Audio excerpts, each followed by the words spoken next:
Hello student, today's topic is DDL statement. लास्टमध्ये आपण SQL पाहिलं होतं काय आहे ते, त्याचे डेटा टाईप्स ऑपरेटर्स बघितले होते. SQLच्या वेळेस आपण बघितले होते त्याचे टाईप्स कुठले कुठले आहे, ते स्टेटमेंट्स कोणते आहे ते, त्यापैकी DDLसुद्धा बघितलं होतं. आता आपण त्याचं ब्रीफमध्ये बघणार आहे की एक्झॅक्ट DDLमध्ये कुठले कुठले ऑपरेशन कसे परफॉर्म केले जाते. Okay,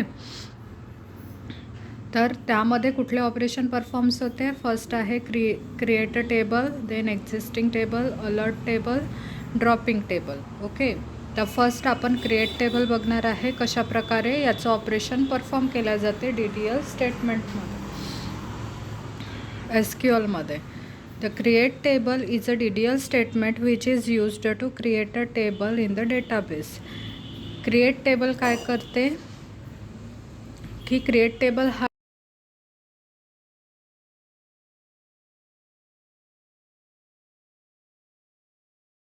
the form of row and columns. The table gets created as soon as the create table script is executed and is ready to hold the data onwards. जेव्हा आपण create table script use करतो तेव्हा काय होते, तिथे table एक create होते in the form of row and column, आणि डेटा त्यामध्ये आपण काय करू शकतो, त्या टेबलमध्ये होल्ड करून ठेवू शकतो. The user must have the create table system privilege to create the table in its own scheme. But to create a table in any user scheme, user must have create any table scheme. म्हणजे जर आपल्याला दुसरा कुठला table अजून जर create करायचा असेल तर आपल्याला अगेन या स्क्रिप्टचा यूज करावं लागेल क्रिएट टेबलच्या. Okay, here is the syntax of a basic create table statement. इथे सिंटॅक्स दिलेला आहे तुम्हाला, कशा प्रकारे क्रिएट टेबलची स्क्रिप्ट तुम्हाला यूज करायची आहे for the row and columns. First दिलेला आहे create table schema table.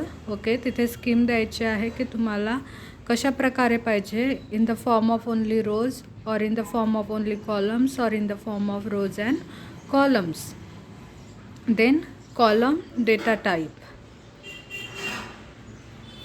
Column data type default expression द्यायचं आहे, त्याचं कॉलम डेटा टाईपचं एक्सप्रेशन कुठलं येणार ते, आणि किती टेबलमध्ये तुम्हाला कॉलम्स यूज करायचे आहे ते द्यायचं आहे. देन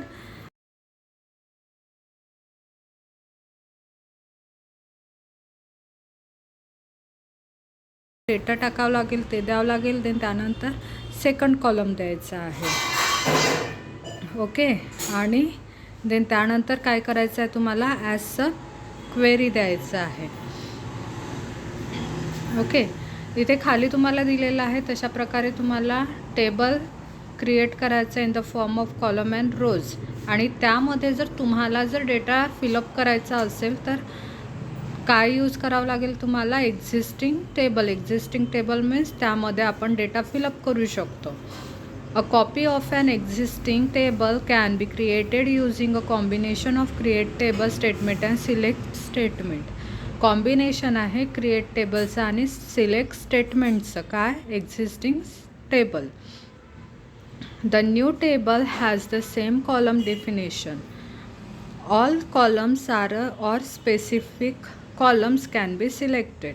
पूर्ण कॉलम सिलेक्ट करू शकतो किंवा स्पेसिफिक कॉलम सिलेक्ट करू शकतो किंवा स्पेसिफिक रोज सिलेक्ट करू शकतो, स्पेसिफिक ऑल रोज सिलेक्ट करू शकतो. ओके, कशात, एक्झिस्टिंग टेबलमध्ये. When you will create a new table using the existing table, the new table will be populated using the existing value in the old table.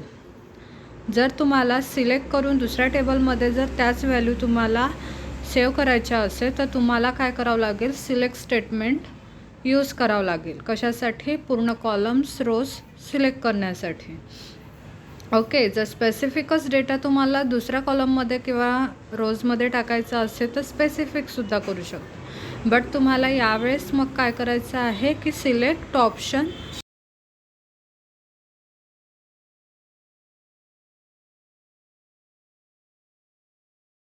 Existing table create करायचं आहे. Okay.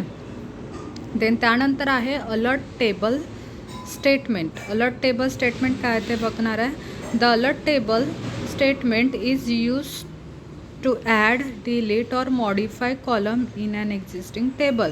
Existing table जो आहे आपला त्यामध्ये आपण काय करू शकतो, डेटा ॲड करू शकतो, डिलीट करू शकतो, मॉडिफाय करू शकतो. कशा through? Alert table statement through. Okay.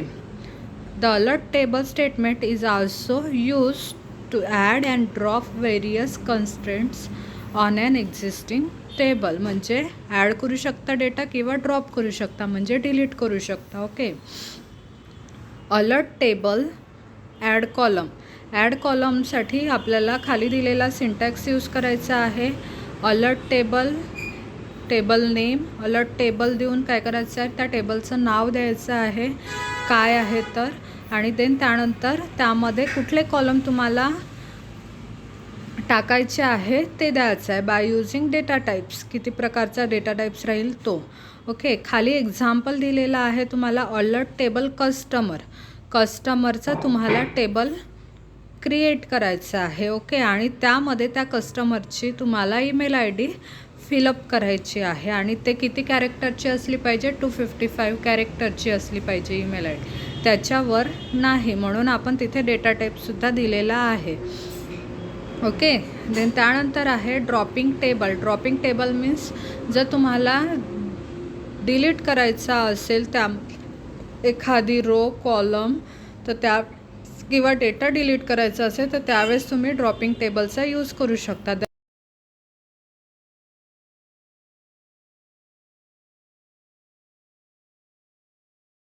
indexes triggered contains and a permission specification for that table. Okay. म्हणजे काय काय ऑपरेशन होते याच्यात, पूर्ण डेटा तुम्ही रिमूव्ह करू शकता, इंडेक्स रिमूव्ह करू शकता, ट्रिगर रिमूव्ह करू शकता. ओके. ड्रॉप मीन्स काय आहे की रिमूव्ह करणे डेटा. ओके. टेबलमधला. देन त्यानंतर तुम्हाला ड्रॉपिंगचा सिंटॅक्स दिलेला आहे. तिथे तुम्हाला टेबल नेम द्यायचं आहे जे तुम्हाला ड्रॉप करायचं आहे त्यामधला टेबल. ओके. देन द खाली एक्झाम्पल दिलेला आहे. जर आपल्याला शिपरचा जर टेबल ड्रॉप करायचा असेल तर तुम्ही ड्रॉप टेबल ॲज अ शिपर देऊ शकता. ओके. किंवा मग ईमेल आय डी जर ड्रॉप करायची असेल, मागच्या याच्यात जसं आपण ईमेल आय डी ॲड केली तिला काय करायचे आपल्याला ड्रॉप करायची आहे, तर तुम्हाला काय करावं लागेल, तिथे drop table email I D द्यावं लागेल. Okay. Then alert table drop column काय आहे ते बघू. To delete column in a table use the following syntax. Delete करण्यासाठी टेबलमधला कॉलम डिलीट करण्यासाठी खालील सिंटॅक्स तुम्हाला यूज करायचा आहे. ओके. त्याला काय म्हटलं जाते, drop column. Alert table name. Okay. Alert table as a table name द्यायचा आहे तिथे. देन ड्रॉप कॉलम कुठला करायचा आहे तुम्हाला, म्हणजे डिलीट त्या टेबल नेम खाली तुम्हाला काय द्यायचं आहे, अलर्ट टेबल. ओके. म्हणजे काय द्यायचं आहे तुम्हाला, तिथे टेबलचं नाव द्यायचं आहे आणि त्या टेबलमधला तुम्हाला कुठला कॉलम डिलीट करायचा आहे ते तुम्हाला कुठे द्यायचं आहे ना, ड्रॉप कॉलममध्ये. ओके. खाली एक्झाम्पल दिलेला अलर्ट टेबल कस्टमर, जसं आपण आधीच्या याच्यात घेतलं होतं कस्टमर.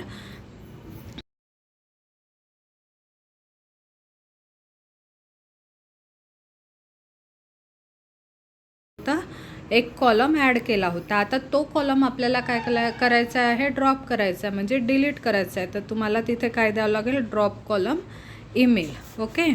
अशा प्रकारे तुम्हाला या सगळ्याचा यूज करायचा आहे. Alert table, dropping, then creating, existing, हे सगळे ऑपरेशन्स तुम्हाला DDL स्टेटमेंटमध्ये यूज करायचे आहे in language of SQL. Okay. Thank you students.